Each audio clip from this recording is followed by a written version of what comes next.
Well, welcome back to the Quiet Fight, episode 14. We are currently at River Valley Resilience Retreat up in the PA area. They have graciously allowed us to come to their facility and interview our spectacular guest, Justin. Boys, do you have anything to say? Yeah, I just want to thank River Valley for hosting us. I think more people need to know about their services and stuff. So if you're a first responder, go ahead and check them out. River Valley Resilience Retreat. We'll tag them in this too, so you can have that. You should tag them because I think people need to know about it a little bit more. So Thank you, River Valley. Yeah.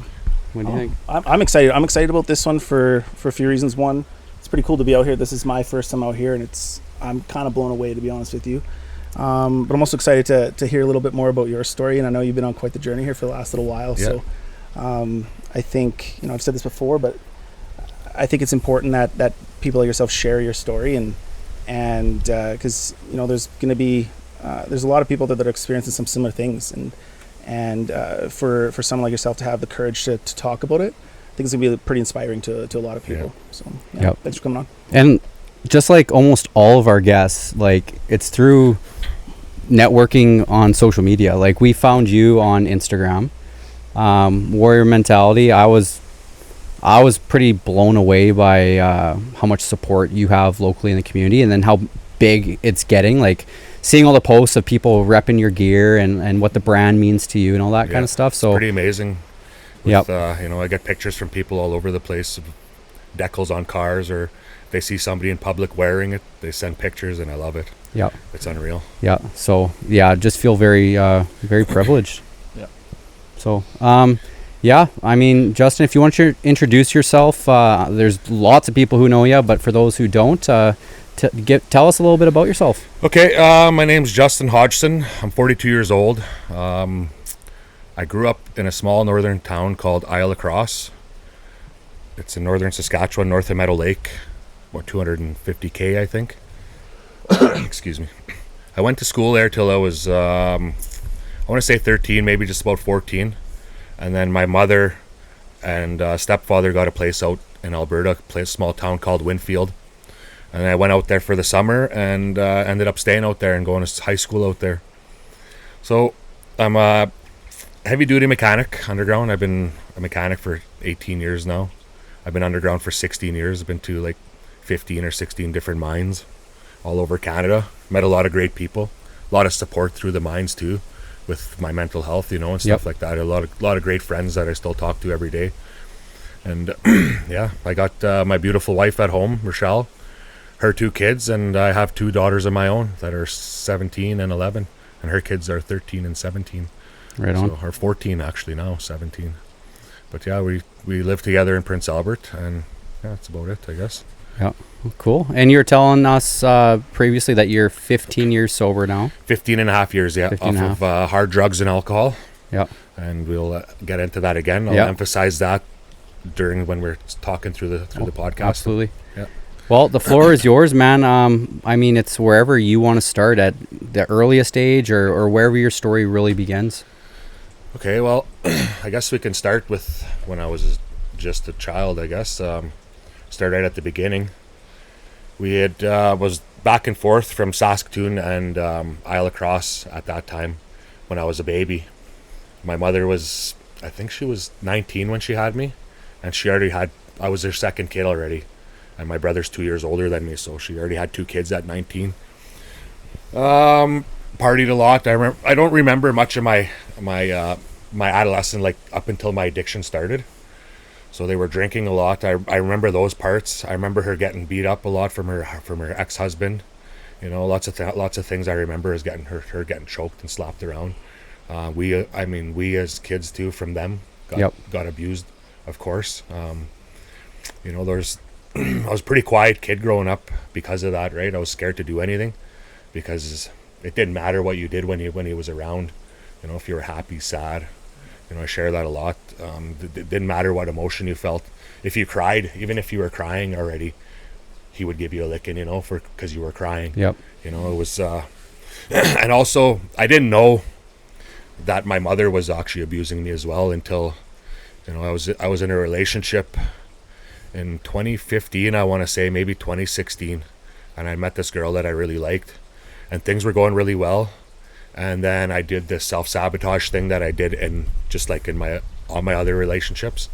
But at this point, I was in and out of relationships, going from one woman to the next, right? Yep. So when I met her, I really liked her and wanted to try and work things out, and it ended because of me being toxic, me not being afraid to be loved, right? Being afraid to have all those feelings come up. And so anyways, I reached out to my mother, and I just said, like, what happened to me? You know, I don't remember much of my childhood, you know, bits and pieces. Like, is there anything you can tell me that will help me? And she told me. She said she used to slap me and my brother around for no reason, you know, we're just babies, right? So, I mean, that helped me put a lot of things in perspective, but I still feel like there's something missing from that. I don't know if there was sexual abuse around there, but definitely the abuse, I mean, would be enough to do that trauma blocking, I guess, is what you would call it, maybe. Well, I know we were chatting about it before we started rolling, just about how our brains work, and you know, when we're experiencing that kind of trauma, and you know, the best defense mechanism it knows is to just shut it out. And, you know, if I'm not thinking about it, it's not there, right? Absolutely. So then my story went on, and like, I think I want to say, like, even up until like grade 3 or 4, I still don't remember much.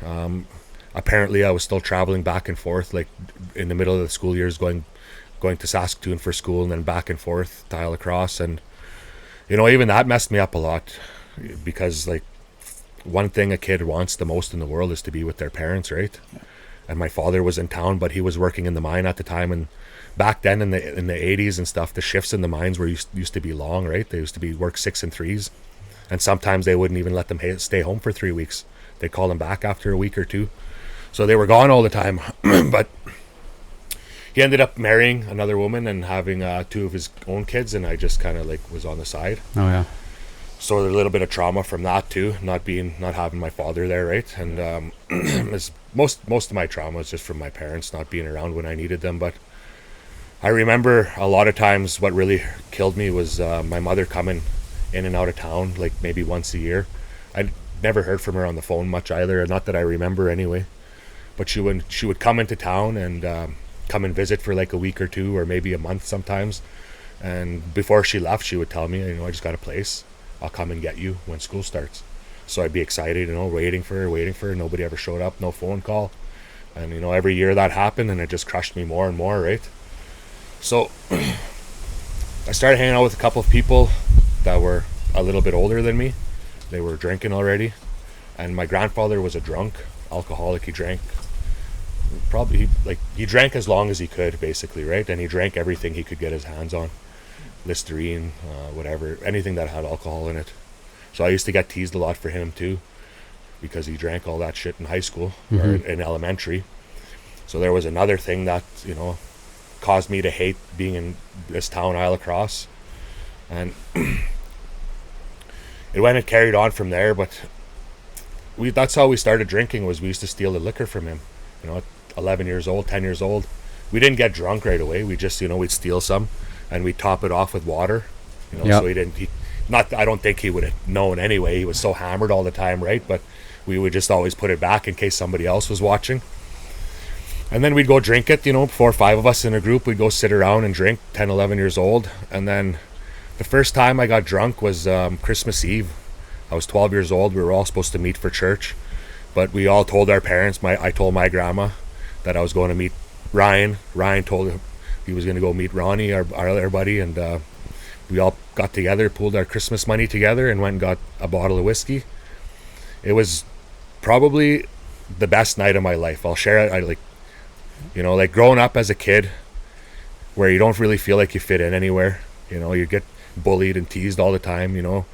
I was quiet, shy, probably because of all the abuse I suffered growing up. You know, I was afraid to do anything, right? Because I was afraid to get hit or afraid to get beat up, or, you know. So when I got drunk that first time, and the first time I got, even though I was crying most of the night because I was scared I was going to get caught, it was probably one of my, best experiences. I loved the way I felt. It took me out of my own mind. It took me away from that pain, that, you know, that anger, that this is about the same time as when all that anger started building up in me because of my mother not being there and her always lying to me, not coming around, right?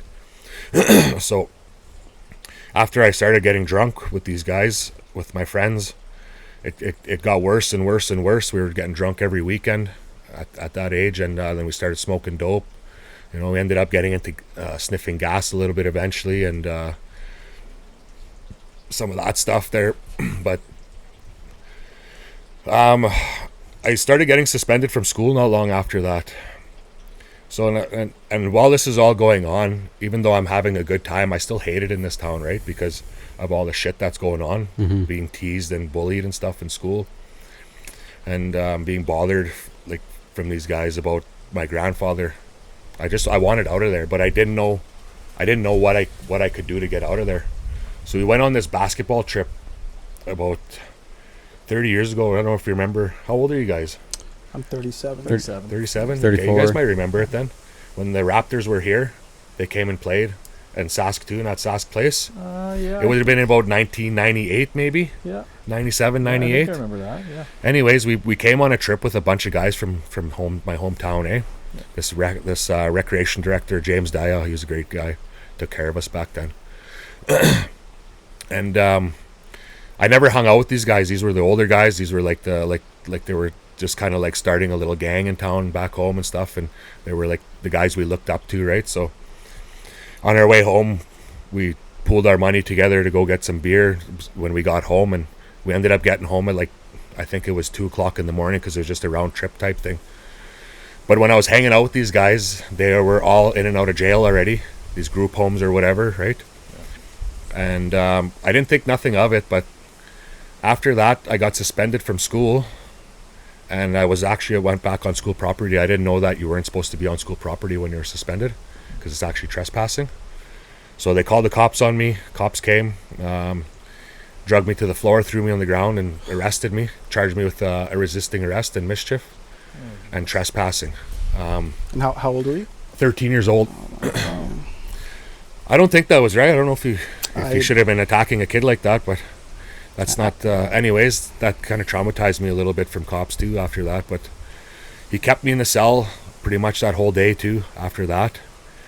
And instead of like thinking about like what can I do to change in that moment, this was my bright idea. This is what I'm gonna do. I'm gonna keep breaking the law so I can go to jail like those guys did, right? This is my ticket out of here. And that's what I kept doing. And then after that, I ended up getting aggravated assault charges not long after that. Then just the breaches just started piling up one after the other because I was going out drinking every night, every weekend, right? And the cops were local, so they took it easy on me. But like a couple nights in a row there, I got caught. They mentioned that they could give me like 3 or 4 breaches for being out past my curfew, alcohol, and not keeping the peace and all that kind of stuff, right? Yep. Yeah. And he says, I'll make you a deal. The one night he said, I'll make you a deal. I'll give you 1 breach tonight and keep you in the drunk tank if you promise me you're not going to be out tomorrow. Okay, done. Catches me out again the next day. He still didn't breach me all those breaches though. He just gave me the 1. Yeah. So anyways, just before, I think it was about January of that, I was 13 years old. I was going up to court for all these charges all at once. I had like 6 breaches, aggravated assault, another mischief charge. I had 7 or 8 tickets, all being drunk in public place and open bottle like fines. Yep. So I was going up for all these tickets and charges at once. And the Crown prosecutor was local. He was from our hometown. Well, I don't know if but he lived there for his whole life. I don't know if he's actually from there, but. And because my family was respected in town, right? I think that's what kept me out of jail that day, because the judge was looking for jail time for me. And when he asked the Crown prosecutor if he was looking for time, he said no. And he was pretty choked. He's just, I'm getting sick of seeing you in this courtroom, man. Like, you're coming here, and every time you come here, you're coming with more and more charges and more fines. He said, so like what are we gonna do? Like, what are we gonna do to try and get you to change your life around? I said, I don't know. They ended up doing, what did they call it? Was it a predisposition report? It was like a little program they made me go through. Anyways, Oh, like alternative measures, kind of. maybe that's what it was. Something I like can't that? remember the name of it. It's like it's not jail time, but it's you have to complete this. Yes, yeah, Kind of thing. Okay. So, yeah. It was so, Yeah. and he set me up to fail because it was January.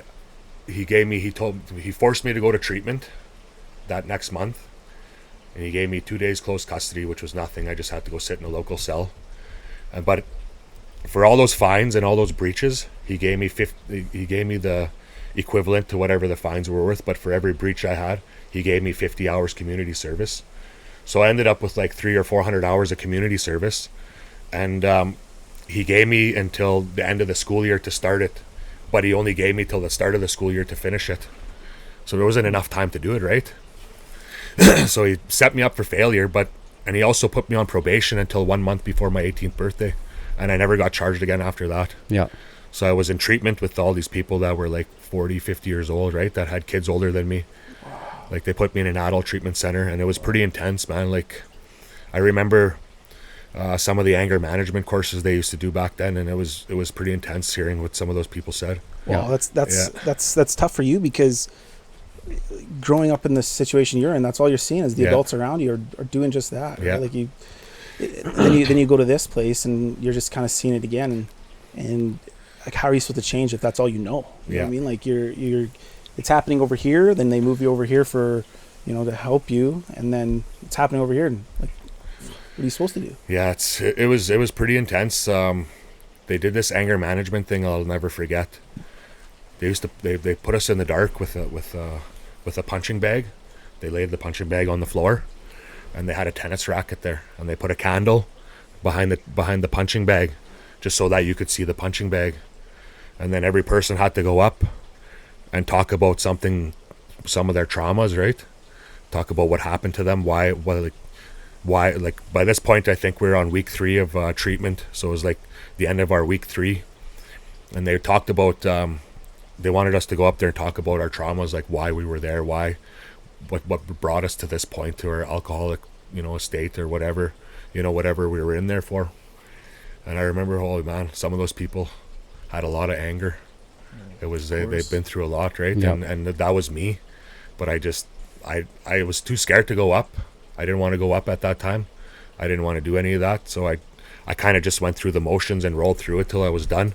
Well, you probably didn't even know. No, I all had your no idea. traumas, right? Like Of you course not. probably had no idea. No. And Yeah. this is you're 13. 13 years old, yeah. Yeah. And another thing too is, like, through my whole addiction, I never knew that there was underlying issues, right? Mm-hmm. I didn't know that I was drinking. Like, I didn't, until I sobered up, I didn't know that I was drinking and doing drugs every time to kill myself. Mhm. I didn't know that I was running from these traumas that happened to me until I sobered up, right? Like, I had no idea that I was just having fun in my eyes through this my whole addiction experience, right? So it wasn't long after that when my mother got her place, her and my stepfather. This would be my older brother's dad, so they ended up getting rekindling their relationship and getting back together. And that summer, instead of working all those community service hours, I left and went to Alberta. And one of the court workers there just wrote all my hours off for me. So I had lots of help in town, right? So, which I'm grateful for, because it at the end of the day, after all that happened, I didn't really want to go to jail. Yeah. I was Of course. scared, right? I was scared. I'll admit that. But it was kind of one of the only ways that I could see myself getting away from that, right? How old were you? How old were you around that time that you went off to Alberta? It was in the same year, so I Same year. just turned 14. Yeah. So, like, was there anything? I mean, I'm hearing you're stuck in the court system. Was there any outside help, psychologists or support systems to try and guide you, or was this Besides sort sticking you in a room, in a dark room with a candle, and like Yeah. forcing you to talk about it, like They forced me to go to the guidance counselor in school. That's about it. But I never made it. Like, I was in school till January, February every Yeah. year, and I got kicked out, right? Yeah. Yeah. Like, I never even graduated. I made it to grade 12, but I don't even have a grade 12, right? So Yeah. because I would, like, grade 6 is when I started really acting out and getting kicked out of school. So for 3 years of grade 6, I got kicked out of school every year in like January, February. And then when I came back they didn't know what they were going to do with me because I was fucking out of grade 6, right? And so they ended up just shoving me in grade 9 when I moved to Alberta. Yeah, it's And then I'm screwed up even more because I'm trying to do grade 9 work and I don't even know how to do grade 6 work, and right? that's embarrassing. And then you're like, you don't want to be there now because right. So now you're not going to be there, and now you're feeling left behind because your friends are like, it's just a system. well, it's awful because it's like, yeah, like in town, there's a couple people who are trying to give you breaks, right? Like writing off your community service or not making you go to jail with whoever. However, yeah, we gave you a break, but here's 0 tools to actually make any changes. We're just not going to put you in jail. Yeah, like that's ridiculous. Yeah, that'd be tough. Yeah, there wasn't like back then. Even still now, there's still not much like help up there. You know, like the communities are coming together now and doing all this mental health stuff and these family camps and stuff, which is unreal. Yeah. But like, you know, we can only do so much with our sharing, right? We have like, even somebody asked me on Saturday when I was at that other podcast, like what tools do you think people need to get past whatever they're going through? And I honestly, like, I don't even know, man. Like, Yep. you know, I think we need self-help literature. We need to read those self-help books for sure. But like, you can't force people to do that, right? Well, even you gotta have something easy for people that's gonna want to make them engage in that. Yeah. Because I never did that. I only came like after I went to treatment the second time when I finally decided to sober up and went into the meetings. I only did it because I've had so much pain going on inside of me, right? I knew it was either this or I was gonna die. That's why. That's the only reason why I started reading. I fucking hated reading. I hated it. Yep. But I read these NA books and AA textbooks and all these Eckhart Tolle self-help books about the mind, and that's what helped me. I'm not gonna lie to you boys. Like this here, this is probably the harder. Like it's a hard episode for me to sit through, and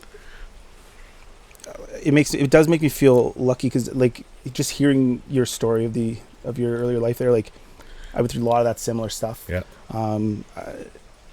It was bringing up a lot of same feelings, right? Like I felt like my body's getting tighter, and you know, hearing that, it was hard not to just choke up, you know. And I was lucky in that I was able to escape that. I ran away from home when I was 16, and that's when things changed for me. You know, obviously the trauma response kind of shut things out too after that. But, you know, it doesn't sound like you didn't get that opportunity to you know, live a better life until later on. So later on, I just want to say, like, going through what you went through, you know, not having the role models and that kind of stuff, and to see where you're at today. I hope you I really hope when you go home today and you look in the mirror, you tell yourself how proud you are of yourself. Yeah, appreciate that. Thank you. It's not an easy thing to do, and most people, like, we shouldn't be here today. You know what I mean? Like, and the fact 100%. That we are is a big deal, right? So we're here for a reason, is what I believe, right? Because all the shit that I've been through, the overdoses, the car accidents, you know, I just like when I sat down when I was in treatment, writing all this stuff down that happened to me, and I'm just thinking to myself, like, I should be dead right now. The amount of drugs I've done, the amount, like mixing all the drugs and drinking for, you know, 7-8 days in a row you know, like just drunk every day. I could drink for 5 or 6 days in a row without drugs, you know, at 15 years old. I had to I was drinking with 40-year-olds, just 40-year-olds, just because these high school kids couldn't keep up with us, you know, so we were drinking with older people because they could party harder, right? So then, well, it made you feel a sense of belonging too. You already didn't 100%. Feel belong where you were at, and now these older people are like, hey, we'll party with these young guys. Now these kids can drink. Let's hang out with them. Right? It's pretty messed up, eh? But you think about it, but it's the way of life, right? Then one thing that triggers me when I'm on social media and stuff is when people say addiction is a choice. Oh my God. You know, it can be a choice, but like when you grow up seeing one thing, you grow up seeing alcohol and drugs around you your whole life, you grow up seeing that all your life, and then you start doing it, and then you're in that what your parents were doing and where your aunts and uncles, right? You don't know that there's any other way of life out there, so how are you supposed to know if you have a choice or not? Yep. And that's where I always try to get at, but there's no, like, I don't even bother arguing with people anymore, like, because That's just people with zero empathy, erudition. zero idea. Yeah. They've lived a very privileged and sheltered life. They have no fucking idea. Yeah. Right? But So anyways, where we were like 14 years old, moved to Alberta. This is when my anger started really taking off even more, because this is when the fighting started taking off too, right? You're getting bigger too, and Yeah. testosterone's ripping through your body. Yeah. And So, but being out there too, I don't really talk about this much because I don't want to. I don't know why I don't, but when I moved out there, I wasn't expecting. I didn't know what I was expecting, but when I was out there, it's very racist out there, eh? They don't like Indians out there. A lot of people, not all of Alberta, but where I went to school, a lot of that's pretty racist in Buck Lake, and like it was pretty hard. So I kind of clung on to the natives when I went there, and they kind of helped me with everything, took care of me and stuff. And but I dealt with a lot of that when I got there. So when I went there with this mentality that I wasn't gonna let anybody fuck me around, right? Mm-hmm. So as soon as somebody stepped up to me, I was ready to go, and I lived my first like 2 years of high school in there like that, ready to throw down whenever somebody, because I didn't want to put up with any shit, Yeah, right? Because I got bullied my whole life, right? And I was done. that probably got you a reputation Oh, too, yeah. and then Yeah. then all your buddies are now encouraging it, and like, Yeah. oh, And then my brother was there with me too, right? So we took care of each other that way too, and we always had each other's back. Like if somebody was coming after me, I wouldn't even have to fight if he was there. He'd jump in and beat this guy up, and vice versa, right? So me and my brother were very tight like that, very close. We took care of each other, and we still do.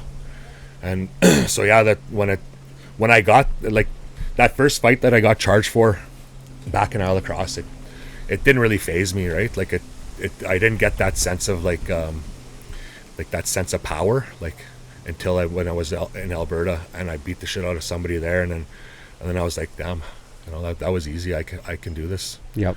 And once I started doing it, well, then you I earned just got respect drunk. too from Yeah. people, and all of a sudden, yeah, Well, it's like another dopamine hit too. It No is, different yeah. than It the is. drugs and the booze, right? Yeah. Makes you feel fucking great, and then you have people in your corner praising you and making you feel even Yeah. better about it. And it and then you becomes have your people persona. afraid of you when you go to parties. Nobody Yep. wants to fuck with you at the parties, right? Because they're all scared of you. Yep. I mean, we came to the point where people stopped inviting me and my brother to parties because of it too, right? But we would still show up anyway. that's another dopamine right there. You tell me not to do something, okay, I'm here. But like we were so out of control that like, we were at these big bonfires, like, 'cause we all lived on acreages out there, right? Yep. So some of the parents would come out and like kind of chaperone, and we weren't afraid of anybody. We're like, somebody's dad was trying to fight my brother, and I was just like right in there, man. I said, if you're gonna fight my brother, you're gonna fucking have to go through me first, man. It's not one of us, bro. You got to fight both of us, right? Yeah. And it's just like, that's how out of control we were. That's how angry me and him were. He had a better way of controlling his anger than I did, though. It's like, So walk us through this. So, because you're a different person than you were back then. Right Oh, now, yeah. Right. yeah. What was that turning point for you? What was that trigger point that made you flip that into what you are now? Well, like I said, at the end of my addiction days, the drugs and alcohol weren't doing what they were supposed to do. I was living in North Battleford. I was working for CAT at the time. I just got out of school. I just started my apprenticeship, and my daughter was born. She would have been 1 year old at the time. And like I mentioned before, I have a 24-year-old son, and I haven't seen him since he was 10 months old. It's because she gave me a choice, right? Yeah. You want to party or be a father? And essentially I chose drugs and alcohol. I did that to my own child, which was done to me when I should have known better. But yeah, that was my turning point. So at the end of that was my health problems. I burnt my stomach liner out. I was 26 years old, I think. My stomach liner was burnt. I had bleeding ulcers. My kidneys were shutting down on me. Just from Drinking and doing drugs, yeah. My cholesterol was through the roof. There was when I went to the doctor that time in North Battleford, they did the piss strip thing there, and he said, like, you got to stop what you're doing, man. He said, like, your urine is completely full of blood, and there was something else to do with the fat.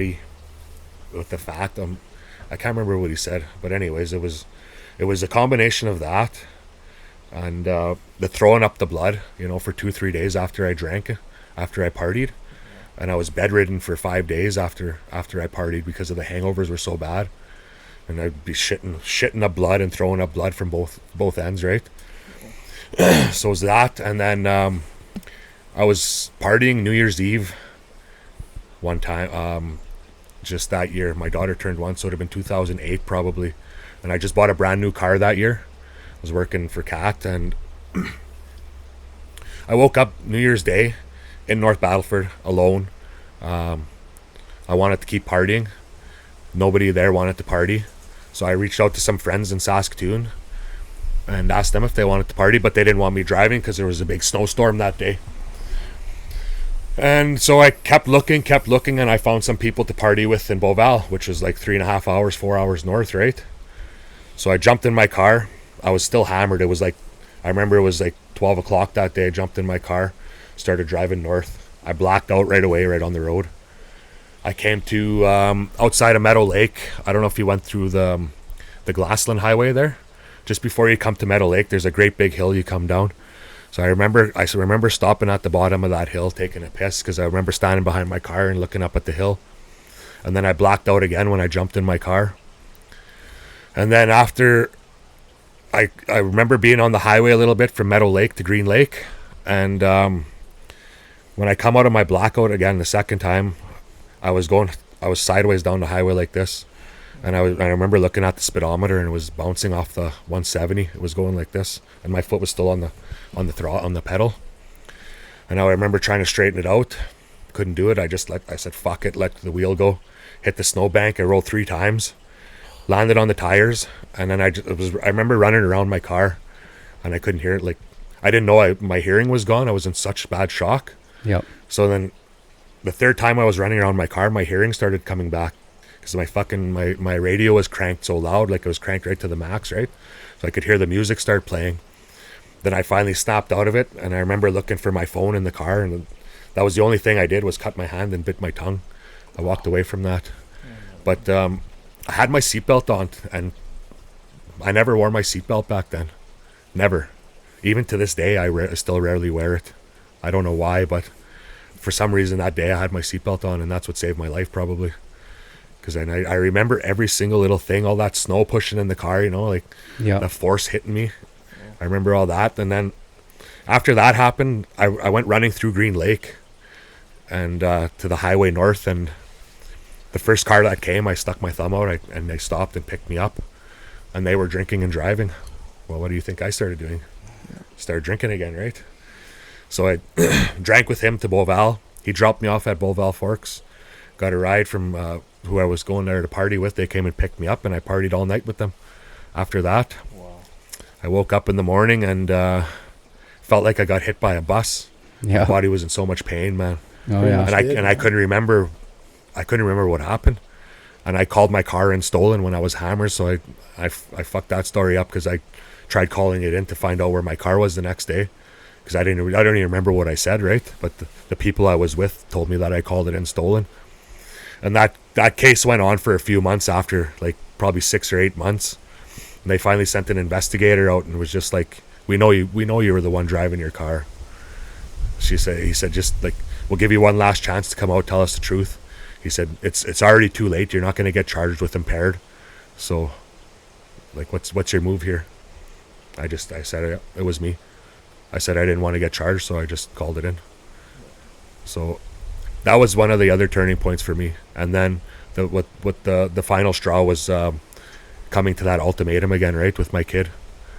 Choose my kid or the drugs and alcohol. Yep. And that was the one that put it to a complete halt, because I wasn't going to lose another kid over that, right? And even though I didn't want to stop, I forced myself to stop. It wasn't easy, but I think I managed to stay sober for 7 months the first time I tried on my own after all that. And I was a miserable prick, man. Like, I was miserable, hated my life. And we went home for my best friend's wedding. I was his best man, and that was when I relapsed. So they were all drinking, having fun, right? You know, I still get that feeling sometimes, you know, when I'm around my friends and stuff, and they're drinking, and I can see them having a good time. But like, every time you're around people when they're drinking, well, I don't know, I watch people, you can see the change. You can see the shift go from like when they're to that point where they're all having a really good time. It doesn't last very long, no. Like maybe an hour, and then they're like then they're like hammered, right? So when I always think about that, like every time I get excited to want to have a beer or something, I just think, yeah, it's not worth it, man. Yep. But yeah, so I was sitting there and I was thinking to myself, man, maybe I could just have one beer, right, with these guys and just try to enjoy myself. And not that I don't know why I needed a beer, but so I asked him, I said, what do you think, bro? You think I should have a beer? You think I'll be okay? Like, I've been sober for 7 months now. He said, oh yeah, you should be okay. So had that beer, man. Once it hit the lips, I couldn't stop thinking about the second one. And then it was time to go to church after that first beer, right? So we went to church, and the whole time in church, I just was like, fuck, I need a fucking drink. Looking at let's go, man, let's go, right? And at this time, I was still barred out of the bar.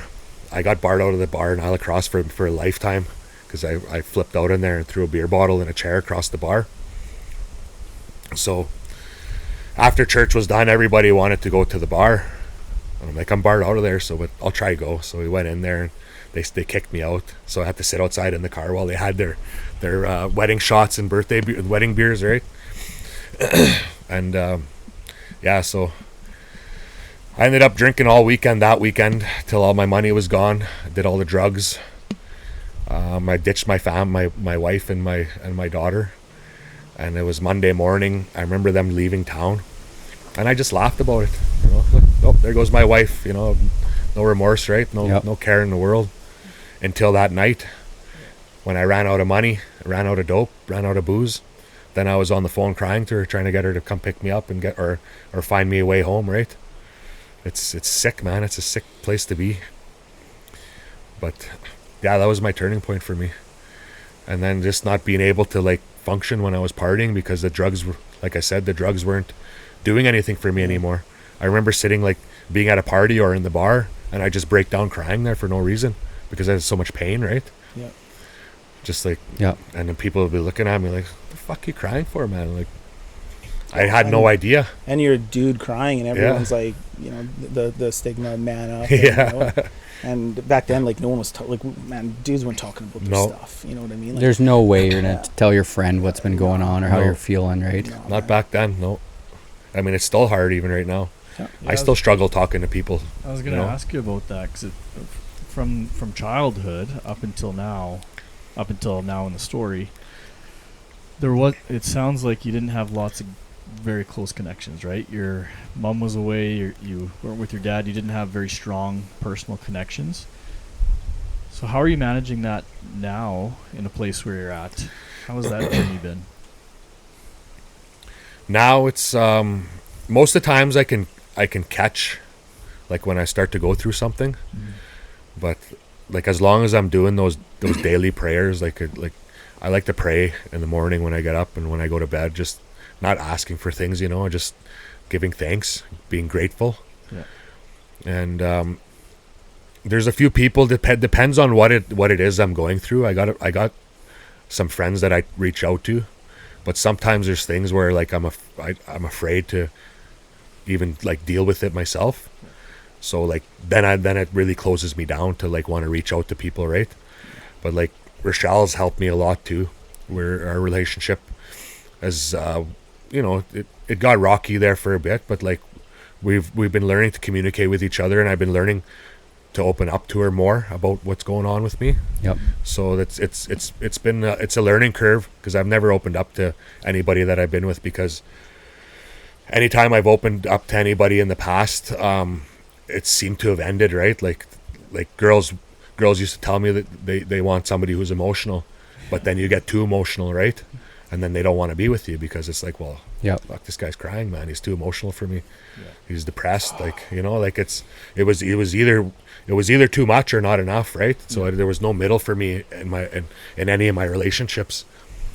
So yeah, so she's been really great. She's really understanding. I'm grateful to have her in my life because she's such a huge help, even with the business and everything, right? And my mental health. Like she's one of the most understanding people that I've ever been around. So like once like if we have a blow up or something, and once I explain, you know, why I'm feeling the way I am or what's going on, then it's, you know, she understands, and she doesn't necessarily forgive me right away, but, you know, then we can start working on these things, right?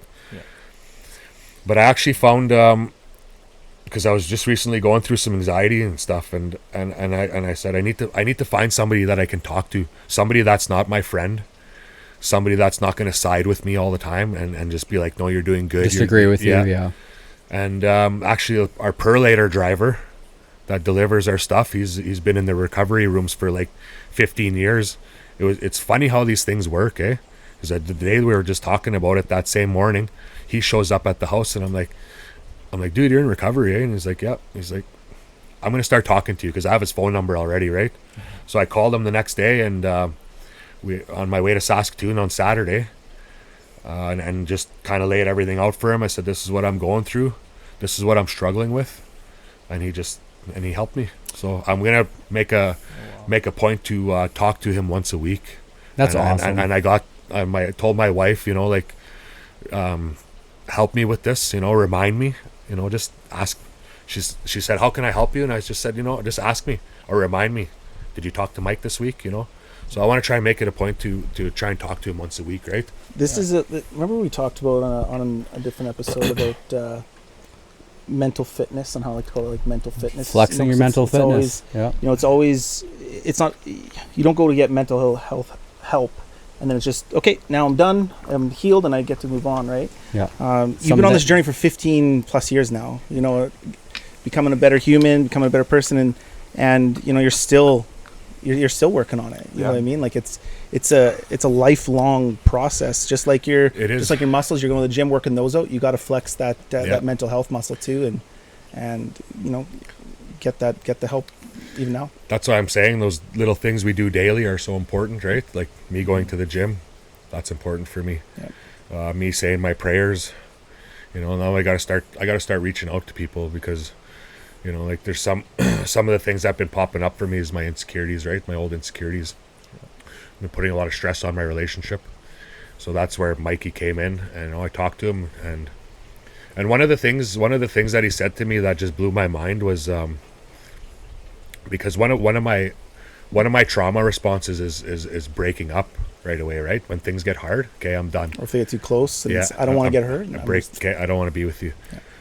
And when I told Mikey that, right away he said, it's control. You're trying to be in control of your feelings. And my mind just went, I was like, fuck, why didn't I see that before, you know? Mm-hmm. I'm still afraid to get hurt.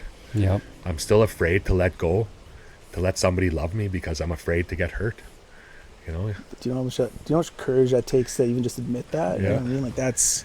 Well, it's especially for like those tough guy attitudes and stuff. It's because, like, deep down, you were a sensitive child. Yeah. And now you're protecting yourself, and you don't know how to take your armor off. I say that, like, that's little Chris. Well, right? Little Chris, little Dylan, little Justin. You say the same thing. Right? Like you said, I never had anybody I could go to growing up.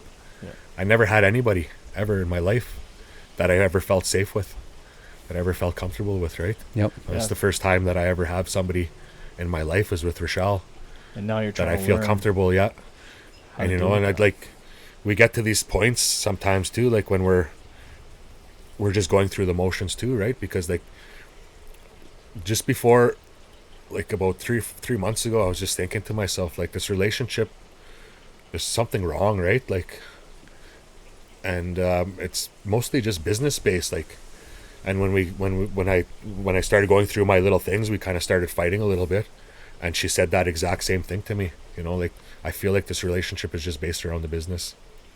And it's funny because I just started thinking about that, but now we've been talking a lot, and we're going to make time for each other now. We're going to spend time. We're communicating more. We're going to spend the days where we're not going to play with our phones. We're going to shut the business down. Shut our phones down. Just answer like maybe family or something, and try to go out on more dates and stuff. So it's good. Like I said, I'm really grateful to have that. That's super important in my life. man. How long have you guys been together? 4 and a half years. So that's one of my longest relationships in my life. Other than that, it's probably 18 months. Well, you're relearning how to actually be with somebody and love them and be vulnerable, right? There's been so many times I've gotten to a disagreement with my girlfriend, and then I'm like flying off the rails, and I'm like, I don't want to fight with you, whatever. And then she's like, this isn't a fight. We're just having a conversation where we disagree. Right? Because my childhood, I can't interpret that kind of conflict. To me, if you disagree, it's a fight. It's an argument. Right? And that's unhealthy. So hearing you talk about it, it's like we have to relearn how to actually have a healthy relationship with somebody. Right? And I got to let go of the control, right? And then growing up, you never saw healthy relationships. You don't know what a healthy relationship is. Nope. You're just learning as you go, right? Yeah. Even my grandparents never had a healthy relationship. My grandfather was a drunk. He would take off for weeks at a time partying. He would drink at home lots too, right? But he would just take off and show up whenever he want. So never seen it. So I've seen tons and tons of people rocking your merch. Tell us how Warrior Mentality started. Where to start? How does it tie into your story? I wanted to. I've always wanted to start a clothing brand, but I just never knew how or what I wanted to base it around. And I always had this one buddy that I used to train with in Saskatoon, and I would tell him this, and he would say, "Oh, there's too many brands out there. Too many brands. I tried. It's not going to make it, right? You're not going to do anything with it." So I believe that, right? Because of everything else going on in my life too at the time, I wasn't really doing good mentally when I wanted to start this up. I was going through all those relationships. I ended up, at that time too, I ended up getting onto steroids and abusing steroids into my recovery as well. And that took me down a deep rabbit hole for a few years too. But so when one of my last relationships before Rochelle, I was with this girl for, I want to say close to 2 years, 18 months maybe. And she was my karma, I want to say, because all those things I did to the women I was with, she was doing to me, mentally draining me, mentally, that narcissistic control freak. That's exactly what I got from her, and it was crazy, man. And I'm glad that I was able to see that, that she was my karma, right? So anyways, I fell into deep depression after we broke up. Even though I knew that relationship wasn't good for me, it still hurt me because all these failed relationships ultimately in the end kept bringing me up and down, right? So every time I would get up to the top, I would meet somebody again, and then the relationship would fail, and mostly 95% of the time they failed because of me sabotaging them. So every time I came up and went down, I got more and more depressed as the years went on. And then you start adding these anabolics into there, right? And then they amplify what you're feeling, is how my experience was with them when you're doing crazy amounts of them. It just made me feel like if I was happy, I would be really, really happy. If I was angry, I'd be really, really angry, right? So after we split up, I went and fell into this deep depression because then I started thinking to myself, I'm not lovable, right? Everything that I've been hearing and telling myself my whole life is true. Nobody can love me. I can't love anybody. There's nobody out there for me. And then I started getting really suicidal again. Somebody suggested I go to the doctor. I went to the doctor. He put me on antidepressants. They worked good for about a week. I was feeling happy, feeling better. Then the second week I started going into this pilot mode where I didn't feel anything. I just was going through the motions. And then that third week I was at work, and my suicidal thoughts came back on even stronger. I just like, I wasn't thinking about how I was going to do it. I wasn't to that point. But so when I was 18, after I was told I was never going to see my son again, I strung myself up from my buddy's rafters in his garage. And when I kicked that chair out from underneath my feet, the rope had snapped on me because it was an old dry. The rope was dry. I could feel it when I put it on the rafter, right? So when I hit that ground and the gravel, I broke down. I was already crying because I was told I was never going to see my son again. I could barely breathe. I can remember how I was hyperventilating. And when that rope broke, right there, I was so scared that I almost just died. And I told myself I'll never try to do that again. I made myself a promise. I said, no matter how bad things get, we're not going to attempt this again, suicide. So when I was at the mine, you know, and all this was going on, I started thinking to myself about, like things would come into my head about, like, would this person miss me? Or would this person miss me, you know? Like, or would anybody miss me if I wasn't here, you know? Shit like that all day long, right? And it's actually at the mine that I'm at right now, which is crazy. Because then, so as a mechanic, when you work for a contractor, one of our jobs is we go down before everybody goes down and service all the gear, all the drills, right? Yep. So I went down the one day and I was having a really bad day this day, and I was to the point like where I wanted to break down every day and cry, but I just held it in, right? I was down servicing the bolter, and two of our deck bolters came down, and I knew them because I worked with them at a few different mines before, and they asked me how I was going, how I was doing, and without even thinking about what I was gonna say, those words just came out. I can't stop thinking about killing myself. And then they shared a couple stories with me. Like, the one guy was in a relationship and it ended. She stole a bunch of money from him. He kind of went crazy after that and ended up in an institution because he was so depressed of that. Yep. And then the other guy kind of went, I can't remember what his story was, but he kind of went through a similar story. And this is when one of the guys recommended microdosing mushrooms to me. So I tried it, but after I said those words out loud, that's when my healing started for me. Like, I was able, after I said it out loud. You say it to another person. Yes, Yeah. after I said it, and I was able to speak about it more. I started writing more shit on my profile about it, on my Instagram and stuff, about what I was going through. I started sharing more. So when it came back around the second time to start this business, my cousin Jeremiah owns a business in PA, and I just went, what do I do? Where do I start? Well, you need a logo and a brand name. So that's what I did. I went and got a logo, brand name, got that all set up. And was it the warrior mentality at the No, it started off, I was gonna go fitness. So I had three names. It was warrior fitness, warrior apparel, and I can't remember the third one. Warrior mentality wasn't even in there. And I got these names and I seen them and I knew that they weren't right. I just, something didn't feel good about them. Then I started thinking about, like, all the shit that I went through, and I was like, hey, warrior mentality, I think that's it.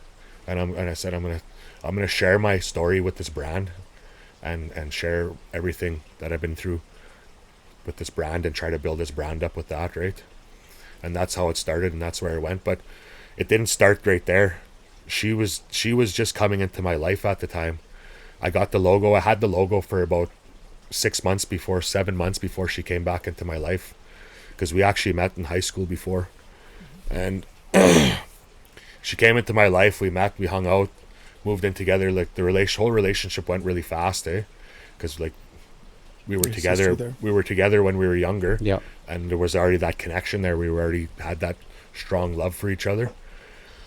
But anyways, when she came back into my life, she was the one who kind of pushed it to the next level, to the next step, because I was telling her, I got this logo, I got all this stuff. So when I was at work one time, came home, she ended up buying a Cricut and a heat press for us. So that's when it started taking off. And that's when we just, like, I started posting everything, and then started sharing my story. I shared about what I was doing with the business, why I started it, what I wanted to do with it, and it just took off.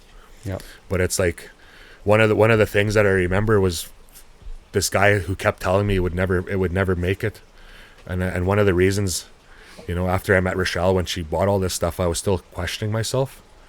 And one of the things that that made me finally just say fuck it and do it was I was visiting my daughter in Calgary and Chinatown. And I was walking around Chinatown hungry. And I was looking at all these restaurants, man. There's Chinese restaurant after Chinese restaurant, and they're like right next door to each other, eh? And I'm thinking to myself, I'm like, look at these guys, man. They don't care about if they're going to make it or not. They don't care if, you know, how they're going to succeed or whatever, right? There's literally a same restaurant right next door to them, and they opened up one right next door. Like, that just gave me chills. You know, like, It's like, I'm an entrepreneur myself, Yeah. and like that gave me chills hearing that, because this place might absolutely kill. They might have the best egg rolls, but this place here's got the best bowls. Yeah. This place, right? And they all survive. yeah, They're all do. thriving. Yeah, There's a lot of clothing And that's- companies out there. yeah, So just do it. Man, yeah. You got to just let go of that fear, man. You know, find that reason why you want to do it. that is a And it just and that's when I just said, you know what, fuck it, let's do it, man. These guys can do it. I'm gonna do it. And then she's been Now you're doing it. now we're doing it. I understand the name, because, dude, you're a fucking warrior, man. Like that's a very fitting name. So Appreciate that. well done. Of all the podcasts we've done and hearing people's stories, I don't know if it's the way you tell it or maybe it's just resonating with me a little bit more, but when you have been telling your story, especially even like you're drinking and driving, flipping your car and stuff, like I was envisioning, like I was putting myself in your shoes, like the entire time. Like I felt like I was feeling like I was like those feelings, man. That's so crazy. That's powerful, dude. It makes me super stoked that you're doing what you're doing. It really does, because you have that ability to be able to connect with people that other people can't connect with. People listen. I see when I talk, you know, people listen to me. I have that. I've always had that ever since I was a kid. It's like you've always had respect, but now you have respect in a different way. Yeah. Right? Like, right? Because like before it was like we respect you because we're scared of you. Yeah. And now we respect you because you are a fucking warrior, and look what you've done. Look where you've come from. Right? Like, jeez. That's powerful, man. That's part of my story. You know, there's lots of other stuff. You know, I've got into needles and homeless and Yep. a few failed suicide attempts at a younger age. You know, like it carries on, right? It does. Yeah, it does. Just never ends. And then, like at the end, all the pain I felt was hard. At any point, you know, through your adolescence, adulthood, and I know we were talking about like we just don't talk about it. Was there any friend who you had in your life at that time that you would have if you, I don't know, felt compelled to, or if something came up or anything like that? Like, did you have anybody like super close? No. Like that? No. I didn't, and to be honest, I didn't really understand even what was going on with me. I had no Yep. idea that I was suffering the way I was, right? Yep. So I didn't know that there was anything to even talk about. Well, none of that. Didn't have like dad, mom, like nothing. Like, Like even my family, like pretty much all of my cousins have all been through like not having, like I was with all my cousins growing up, and I don't remember my aunties being around, or you know, my uncles. You know, we always seemed to be alone when we were growing up. So like we all kind of struggle from the same types of things, right? Here's something else that you should be proud of. Sorry, I keep saying That's that okay. stuff, but because I truly believe you should be proud of yourself. But like right now, you have a good relationship with your kids now. Yeah. Yeah. Think of it like this, man. Like you're the dad right now to those kids that you needed when you were growing up. 100%. You know. Yeah. That's pretty special, man. Yeah, I love it. You know, that's one of the reasons why I changed my life too, is because of my daughter. But you know, it was pretty rocky when I first sobered up after I went to treatment with her, because I had a lot of anger towards her, a lot of resentment, because I knew I had to sober up if I wanted to be a father to her, and I didn't want her to see what I seen. But at the same time, I wasn't ready to sober up. I didn't want to do it. So it's not that I took my anger out on her, but it made me angry because I had to sober up and I didn't want to, right? Yeah. So I was like, she's seen a lot of my my anger, it was pretty bad. I remember, like, it was so bad, somebody flipped me off on Circle Drive one time. I chased him around the city for like probably an hour because I wanted to kick the shit out of him just for giving me the Your finger. daughter was with you? Yeah. And then another time on 22nd, same thing. Buddy flipped me off. I chased him all around Saskatoon.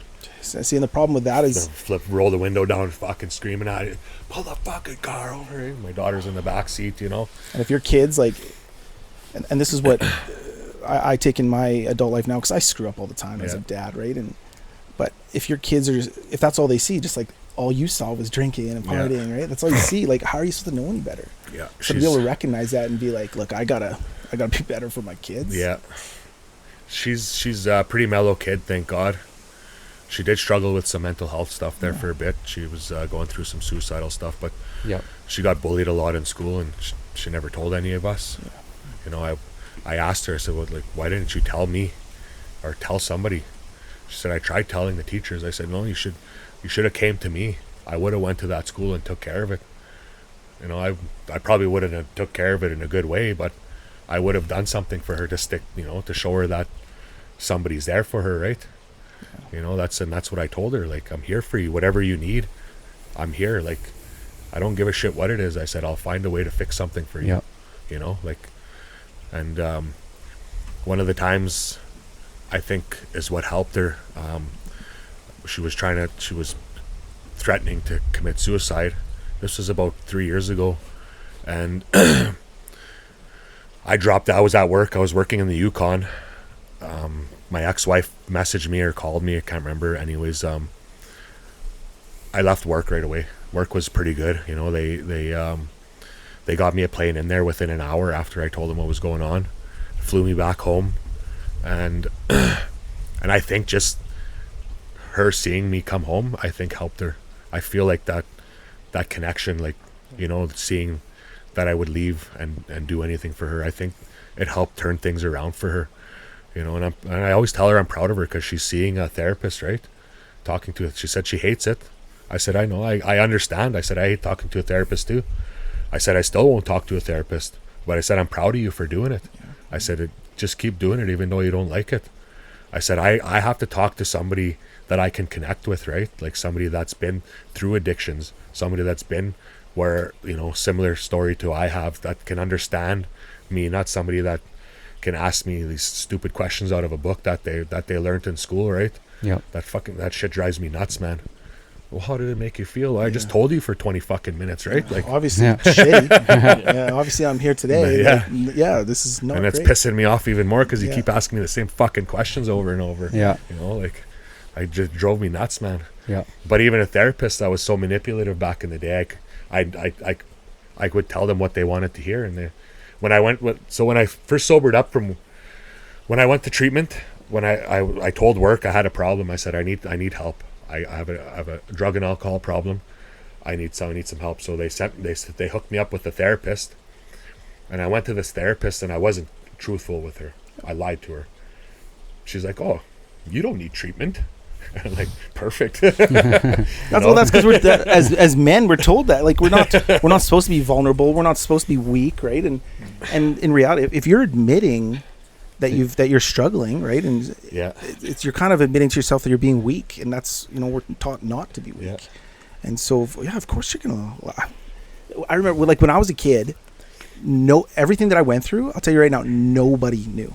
I didn't tell a single person the abuse that happened to me, like, as it was happening. But I remember my sisters would tell the teachers, and then the teachers would take me aside and say, "Hey, you know, did your dad punch you or kick you?" And she said, "Nope, never happened." And I would lie right to the teacher's face, lie to everybody to hide that, right? And that's how we're wired, man. But even, like, you're talking about being ashamed for speaking, like, that made me think about even when I sobered up. You know, I wasn't ashamed to tell people I was a drunk. I wasn't ashamed to people. I bragged about how much I could drink. I bragged about how much drugs I could do, you know. But as soon as I had to admit that I was an alcoholic or a drug addict, now I'm ashamed. Now, you know, everybody at work knew I was going to treatment. But as soon as I came out of treatment and started going to meetings, now that's when you're facing reality, right? Now you actually have to say those words, and I'm a drug addict and alcoholic. And now that's when the shame started kicking in for me, right? I never gave a shit. Shame doesn't sit well No, with us. no. That's when your brain kicks in and goes I into was that even self-defense embarrassed mode. that they all knew at work that I was going that I was going to NA and AA. No, I was embarrassed to tell people when I first started going. It was hard. Like my first couple meetings going to AA, and hi, I'm Dylan. I'm an alcoholic. Holy fuck, was that hard to do? Yeah. And it was uncomfortable. I didn't want to do it. Right, like I'm a recovering alcoholic. Hi, I'm Dylan. But it's never like you're always like sidestepping it. But it's like, no, I'm an alcoholic. Here's my story. But yeah, I felt shame and I was embarrassed, man.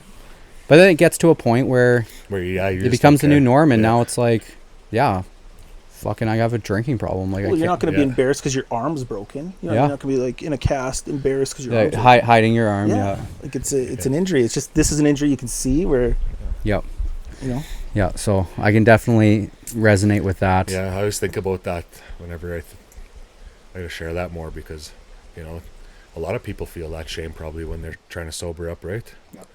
And a big thing that we've heard with people who have addictions specifically, that it was their coping mechanism for whatever they've been through. A big thing that seems to be common is once they started treating the root cause and getting sober or getting help, we've been told that lots of their friends and stuff didn't really stick by their side, and you really find out who your true friends are, or true family. Did you find that to be similar? I had to shut everybody out. So when I came out of treatment, I came out with this big plan that I was going to do 90 meetings in 90 days. Went to one meeting, a speaker meeting. I absolutely hated it. I hated being there because it was uncomfortable, because everybody was so happy there, and I thought it was fake, right? I didn't, because you don't see people that happy when you're out on the streets and stuff, right? You're always like protecting yourself. You're at a party up against the wall because you're afraid to get jumped by like 4 or 5 guys or stabbed or something, right? So it's when you go into these rooms after seeing that your whole life, and then you see people being happy, you think it's, especially when you just come out of treatment, you think it's fake, right? That's what I thought. I thought it was fake. Weird. Yeah, I thought it was fake, and I felt uncomfortable because all these people were having a good time, laughing and enjoying this guy speaking about his addiction. So when I stopped going and started hanging around with my friends again, I managed to stay sober for 3 months after that. And when I fell off, I started just doing drugs. I shouldn't say just doing drugs, but I don't want to make it sound like it's okay, but I started doing drugs. So I started doing ecstasy, and I was thinking to I used to tell myself. Did you struggle with that before, or was it just alcohol before? No, it was everything. Okay. Yeah, it was everything. But then, so when I started doing the ecstasy, going out with the guys at the bars and dancing, having a good time, then I would tell myself, okay, as long as I'm not doing drinking, right? Or coke. But then the coke would come, and then I'd start doing the coke, and then I'd say, okay, as long as I'm not drinking. But then not long after that, then the drinking came into place, right?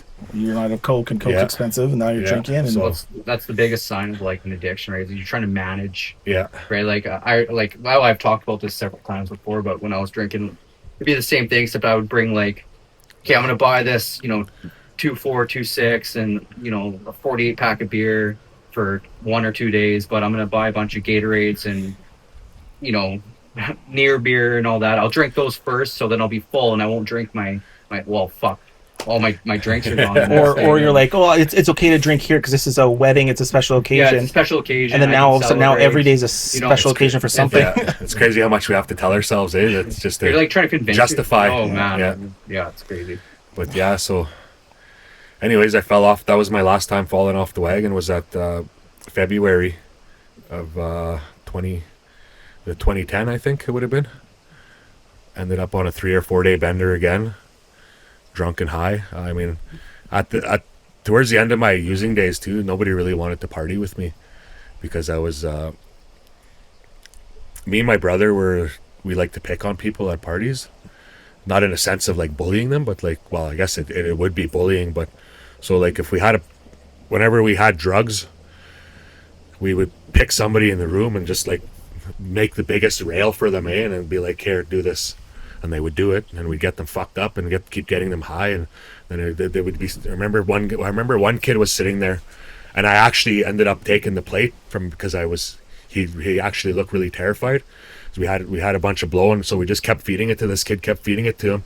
And then my brother was trying to push this line on him, and I was like, and I looked at him, and I seen that in his face that he actually had that fear in there, like he did, like I didn't want to do it, right? Like he was scared. So I grabbed that plate. That's when I overdosed. I fucking did that rail, and I ran up the stairs to go light a smoke. I don't even remember running up the stairs. Oh, shit. I went to light a smoke on the toaster, and I woke up on the couch, and they had me covered in cold towels. Almost bit my tongue off from convulsing. And the first thing I asked for when I woke up was my drugs. Yeah. I had no idea, because I had an ounce of blow in my pocket, and that's the first thing they took out of my pocket, because they were on the verge of calling the ambulance, eh? So they grabbed that out of my pocket, not to steal it from me, but just to hold it in case the cops and stuff came, keep me out of trouble. And as soon as I woke up, I said, "Where's my blow?" and grabbed the plate out of the. I was soaked still from all the towels. I grabbed the plate out of the cupboard, chopped up some more rails, and there's the two girls that owned the house were standing there, and their eyes were like this. Eh? Then they didn't want to tell me that I overdosed because they were scared I would go into shock. So I was chopping it up and cutting these rails up, and they're, "You guys want some?" And they're all like, "Nope, you guys got to leave, man. You guys got to get out of our house, eh? Like, this is fucked up." And then when we left, my brother ended up finally telling me that I overdosed, because I asked him what the fuck happened to my tongue. Almost bit it. I remember it was swollen. I almost bit right through it, man. Jeez. But yeah, that was a bad time. Well, I'll tell you, like, I for one, I'm happy you're here today, and that you're, you know. It's always cool coming out to, you know, even sharing in public or anywhere, because you always learn stuff about yourself, right? Yeah. You always learn, like hearing from you guys too, from people hosting, and it's nice. It gives you new tools to share it your next time. Absolutely. Yeah.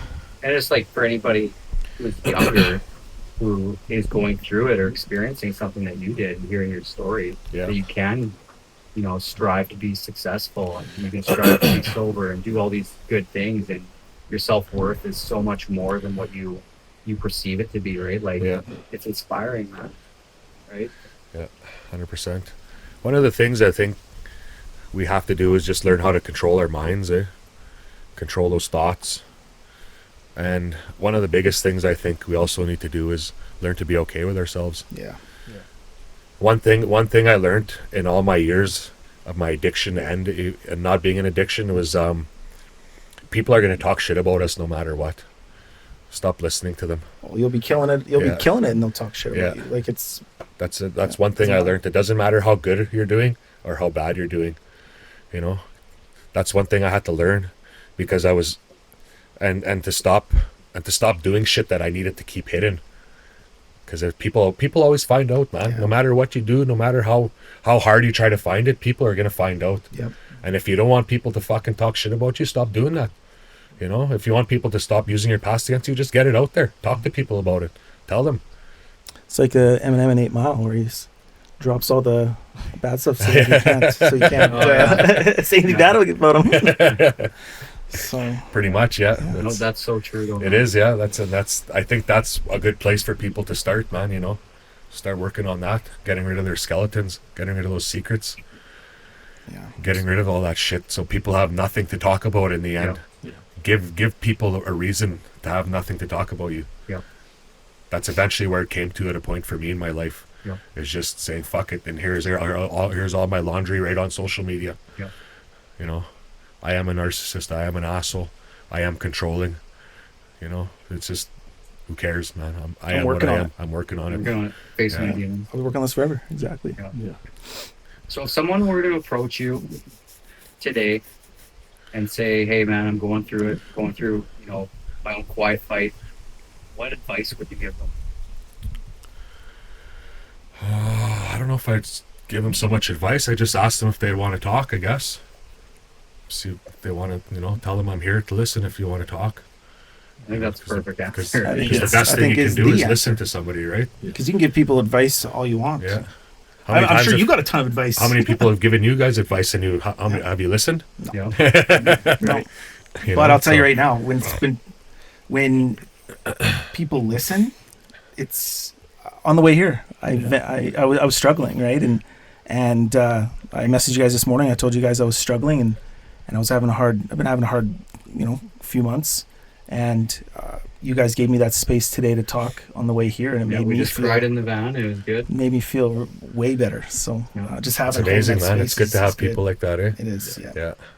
Yeah. I have so much people around me that I could be using better, but like I said, they're all really close friends, and they're all going to take my side, right? So that's why I needed to find somebody that, A neutral. yeah, Exactly. somebody that's not going to take my side, somebody that I can be honest to, Yeah. that I can't. That, No judgment. Yeah. Just yeah. So yeah, just listening to people. I've had people reach out to me all the time about, you know, thanking me for talking them out of suicide and stuff like that. You know, it's pretty scary. Like when you get these messages, like it's hard because, you know, people right away will tell you to call the cops or somebody, right? But I don't know, man. If I was reaching out to somebody and somebody told them to call the cops on me because I was suicidal, I don't think I'd ever speak to anybody again. If I had the cops show up at my house because I was talking to somebody, trying to reach out to somebody, and all of a sudden they told the cops that I was trying to do this, right? I'd probably never talk to anybody Because again. you're reaching out for the purpose of Yeah. someone listening to you. Yeah. Just show up to your house. I had a friend. Just your friend show up to your Yeah. house. That's all Yeah. that needs to happen. But on the other hand, too, one thing I'm afraid of is, you know, is if somebody does reach out to me and that actually goes through with it, right? Yeah. What Then what do you do, right? that's where I struggled this Yeah. year. Is I had a buddy reach out to me earlier in the year, and we were chatting, and I went out with him for just a couple drinks just to chat, and he did mention that he was feeling that Yeah. way. And when I left, I almost felt like I couldn't leave him there. So we were there for like 4 hours talking. And when I was driving home, I had a panic attack myself because I didn't know what to do, and I didn't want to call the police because I didn't want someone to show up there and then him be like, exactly what you said. I was like, I don't want them to be like, I never want to talk to anyone ever again, and now shut down because these people are knocking on his door. And but I also didn't want something to happen to him, and I was like, I don't know what to do. And so I've talked to him pretty much every day since then. Yeah. You know, and that's, to me, that was my solution. Was I'm not gonna call the police or anyone like that, but I'm also not gonna let him be by himself. Yeah. You know. Yeah, I know, and I'm really grateful for everybody that reaches out to me because, you know, and I always try to, like, I try not to give advice. I just try to relate my story to theirs. You know, tell them that I've been there. But I always try to tell them too, like, your story, like whatever you're going through right now, you're not bothering me. You know, like, you're actually helping me too, because, you know, and every time somebody reaches out to me and tells me they're struggling with this and these types of things, like, it actually helps us too, right? It kind of gives you, It honestly, does. man, it kind of Like it gives a purpose Yeah. to what happened to you. yeah. Because forever I was like, why did that happen to me? Why did he beat the shit out of me when I was growing up? Why did this stuff happen, right? Yeah. Now I'm older, I'm like, okay, Yeah, I but can use this story to help people. Yeah, but it also shows you that, you know, that you could be right back into that life again too if you don't do the things that you're supposed to, right? So there's a lot of different ways you can look at that, and that's the way I try to look. Is like, you know, like, if I can be right there, like, it could just happen overnight, you know.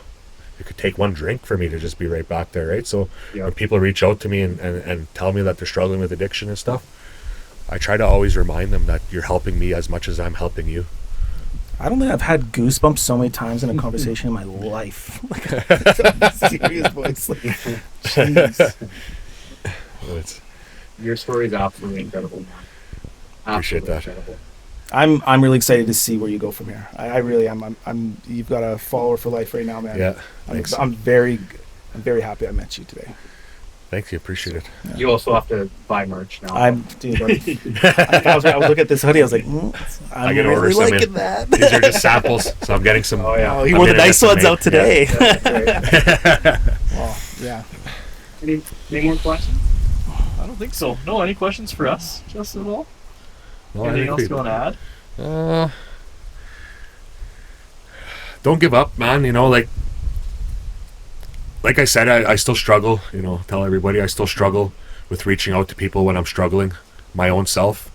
You know, and even though you've been, you know, going through good times for so long, it can happen overnight where you can just have a bad day and struggle, right? So, you know, it's not a bad life. It's just a bad day, and we just have to reset sometimes. And sometimes when our life's going so good and so fast, we lose track of those little things that we need to do to take care of ourselves daily.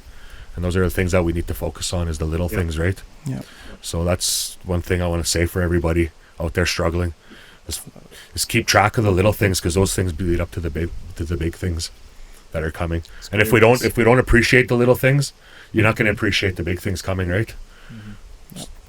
I'll just end it with that. The last thing that I wanted to say, or the last thing I wanted to just throw out, where can people find you if they're looking at following you? warriormentality.ca. There's they can book us for speaking engagements on there. They have all our merches on there. warrior_mentality08 is our Instagram. Warrior Mentality on Facebook. Yeah, I mean, anybody ever needs to talk, just let me know. I'm there. Head over, shoot them a follow, guys, and get some merch. I'm excited to get some. All right, well, thank you so much. thank We you, Justin. appreciate it. Thanks to everybody who listened, watched. Don't forget to follow him, like, share, comment, and don't stay silent. Thank you.